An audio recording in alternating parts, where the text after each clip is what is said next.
Assalamualaikum warahmatullahi wabarakatuh. Rekan-rekan sekalian, kali ini kita akan membahas mengenai rekrutmen untuk organisasi. Paradigma yang berlaku di zaman dulu, ya kalau kita analogikan dengan penumpang bus, dulu perusahaan atau organisasi itu ya mengangkut semua orang untuk masuk ke dalam bus. Lalu ketika bus itu berjalan, ya kalau ada mereka-mereka yang tidak satu tujuan atau satu visi dengan organisasi, mereka turun dari bus, ya karena bus mengarah kepada tujuan yang berbeda.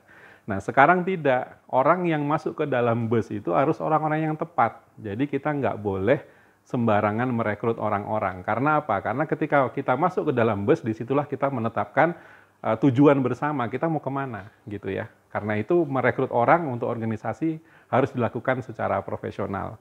Ada beberapa tips yang sederhana yang bisa kita gunakan untuk merekrut orang. Mungkin untuk lebih detailnya kita akan bisa bahas di lain kesempatan. Yang pertama, ketika kita akan merekrut orang, ya pastikan bahwa orang yang akan kita rekrut itu akan menempati posisi yang tepat dengan kompetensi mereka. Jangan sampai misalkan kita menempatkan seseorang katakanlah untuk memegang keuangan, ternyata background-nya bukan dari keuangan. Atau kita menempatkan orang di bagian pemasaran misalkan, tapi ternyata ya tidak memiliki background pemasaran. Ya, kemudian yang kedua, pelajari CV atau resume mereka. Ketika mereka ingin masuk ke organisasi kita, pelajari CV atau resume mereka. Nah, pas kita mempelajarinya, kita lihat apakah kompetensinya, background pendidikannya, ya keahliannya dan pengalamannya cocok nggak dengan apa yang mau kita tempatkan di organisasi atau di perusahaan kita. Kalau seandainya resumenya tidak pas, maka itu tidak tepat untuk ditempatkan di posisi tersebut. Nah, kadang-kadang di resume yang kita lihat pada hari ini, ada orang-orang yang pekerjaannya itu gonta-ganti. Ya, jadi mereka tidak tetap bekerja di bidang yang sama gitu. Ya, hari ini mereka bekerja di tahun berapa gitu ya, mereka bekerja di bagian gudang, di tahun keberapa di marketing, bagian tahun keberapa mereka di admin. Jadi gonta-ganti tempat gitu ya. Nah ini orang yang nggak punya track karir yang jelas gitu ya.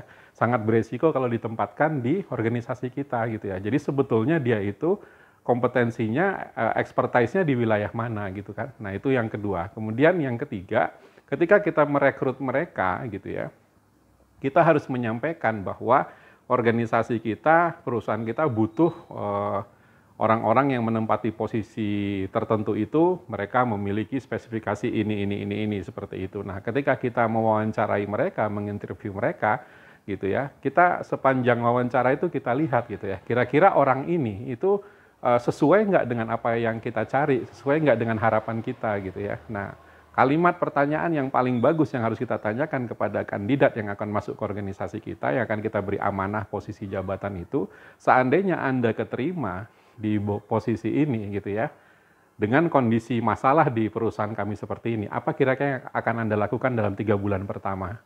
Nah, jawaban mereka ini, ya, bandingkan dengan jawaban dari kandidat-kandidat yang lain. Mana yang paling meyakinkan? Kalau kita hanya butuh 1, kandidat ada 3, maka insya Allah orang yang paling tepat itu orang yang sudah tahu ketika mereka akan masuk ke organisasi kita, mereka akan melakukan apa.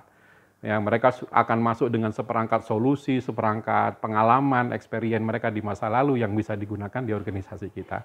Sementara mungkin gitu dulu. Kalau kita dapat 3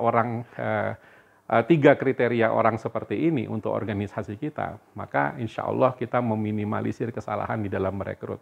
Lebih baik kita melakukan rekrutmen dengan benar dari sejak awal daripada harus membina orang dengan sulit nantinya, ya karena kita mempekerjakan orang yang memang nggak sesuai dengan posisinya. Barakallahu fikum. Assalamualaikum warahmatullahi wabarakatuh.